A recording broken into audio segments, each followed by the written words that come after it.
In the 4th year of King Darius, the word of the Lord came to Zechariah on the 4th day of the 9th month of the month of Kislev. The people of Bethel had sent Sherezer and Regem-Malik together with their men to entreat the Lord by asking the priests of the house of the Lord Almighty and their prophets, "Should I mourn and fast in the 5th month, as I have done for so many years?" These verses from Zechariah chapter 7, verses 1 through 3, show us that not only was Haggai instrumental in encouraging the Jews to get on with rebuilding the temple, he was joined in this work by another prophet by the name of Zechariah. And Zechariah's prophecies began just a few months after Haggai's, but continued for much longer. After the Jews had returned to the land of Israel, they were continuing to engage in some of the rituals that they had started doing while they were in exile. And some of these involved fasting and mourning at certain times of the year. The people of Bethel sent a delegation to ask the priests and the prophets of the Lord whether this was something that was still needed.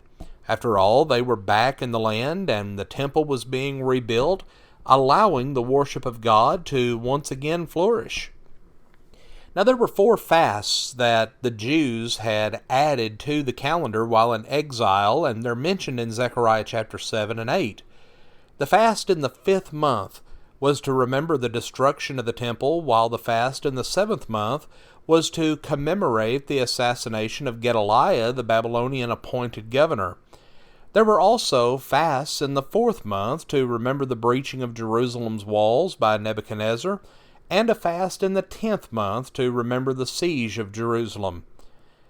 But did they need to continue with these fasts and the mourning which accompanied them? But that wasn't the question that they really needed to be asking. For as we continue in Zechariah chapter 7, we find these words beginning in verse 4. "Then the word of the Lord Almighty came to me.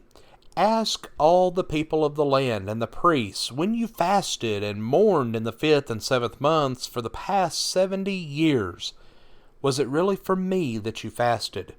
And when you were eating and drinking, were you not just feasting for yourselves?" The real question was, why were they doing these things? Was it really to show contrition to God for their sins? Or was it just some type of ritual that they had got into the habit of doing? God wasn't interested in their fasting. He was concerned with what was really important, that being justice, mercy, and compassion, and showing these especially to widows and orphans, to the poor and to foreigners. We see this in Zechariah 7, verses 8 through 10. Friends, this is what they should have been doing, what they should have been focusing upon. But doesn't this speak to us today as well? How often can we become so bogged down and emphasize our worship and our ritual as being the most important part of our lives as God's people, to the exclusion of looking out for each other? If you remember, the Pharisees had the same problem in Jesus' day.